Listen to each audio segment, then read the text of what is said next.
नमस्कार, मैं राहुल देव। आज मैं आपको वारंगल के थाउजेंड्स पिलर का दर्शन करा रहा हूँ।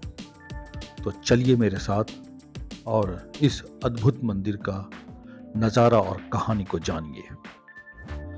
थाउजेंड्स पिलर मंदिर भारत के तेलंगाना राज्य के वारंगल में हनुमाकोंडा नामक स्थान पर स्थित है।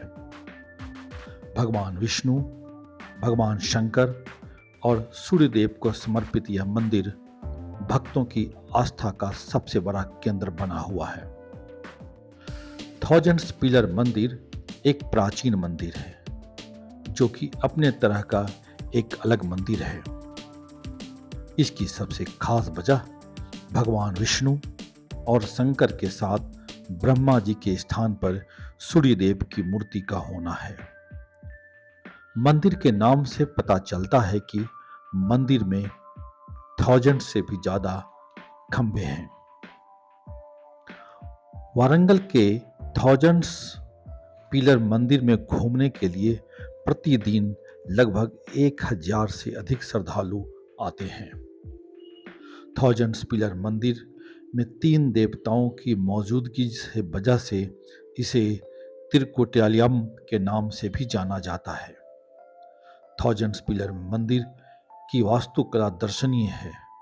मंदिर हनुमाकोंडा पहाड़ी के ढलानों पर स्थित है। बता दें कि मंदिर की संरचना तारे की आकार की है।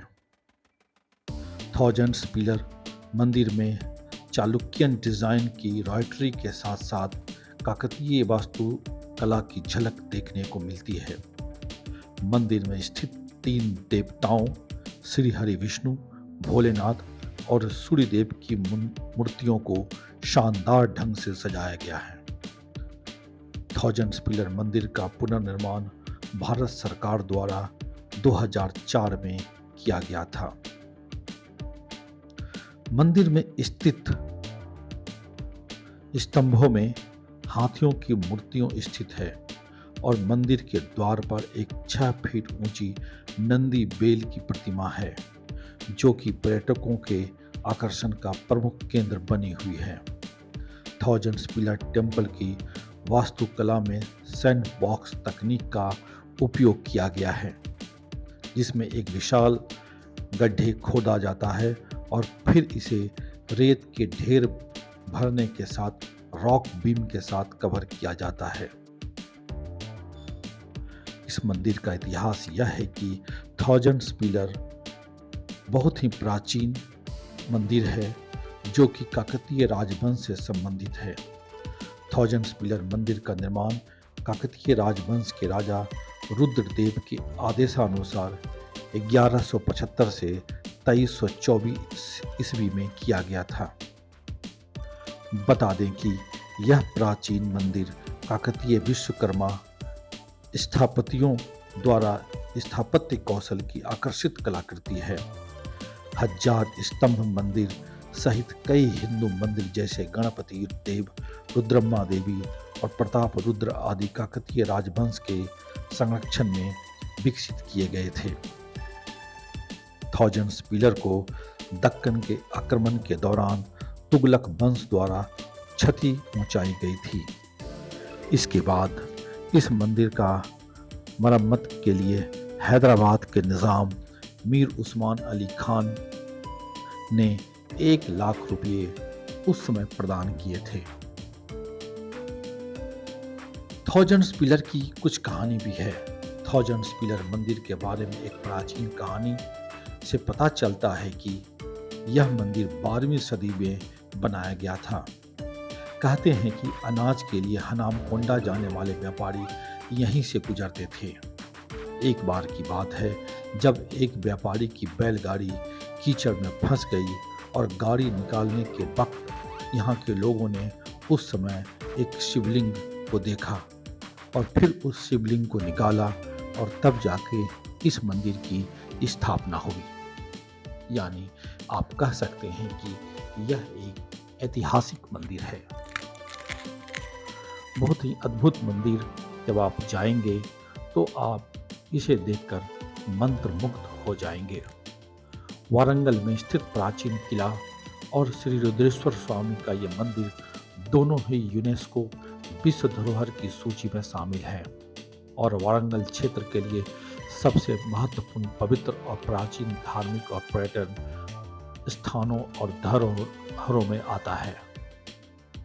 चाहे आप इसे 1000 स्तंभों वाला मंदिर कह लें या त्रिकुटिलियम या फिर इसे आप श्री रुद्रेश्वर स्वामी मंदिर के नाम से भी पुकारें, स्थानीय लोगों के लिए ये तीनों ही नामों में मात्र एक ही मंदिर का दृश्य उभर कर आता है।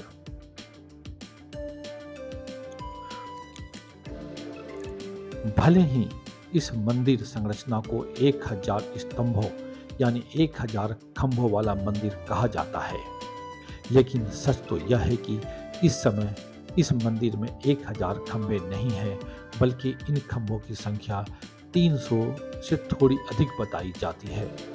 लेकिन कहा जाता है कि जब ये मंदिर बनकर तैयार हुआ था तो उस समय इसमें 1000 खंभे थे। अगर आप यहाँ घूमने फिरने जाने का मन बना रहे हैं तो बता दें कि यहाँ थाउजेंड्स पिलर के अलावा इस मंदिर में कई आसपास के कई टूरिस्ट प्लेस हैं, जिसमें वारंगल का किला, भद्रकाली मंदिर और वारंगल से करीब 70 किलोमीटर दूर रामप्पा मंदिर भी है, जहां आप घूम सकते हैं। शहर के अन्य प्रमुख स्थानों में 2 बड़े तालाब भी आकर्षण का केंद्र हैं।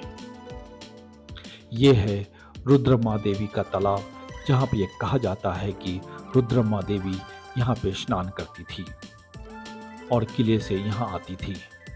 इसके अलावा ये जो आप देख रहे हैं एक कमरा, कहा जाता है कि इसके अंदर एक सुरंग है और ये सुरंग वारंगल के किला तक जाती है।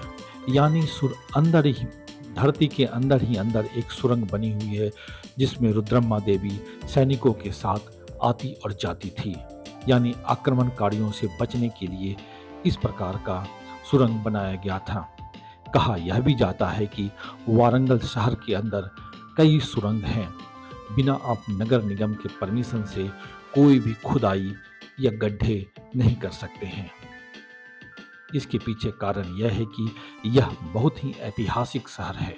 हम उम्मीद करते हैं यह अच्छा लगा होगा।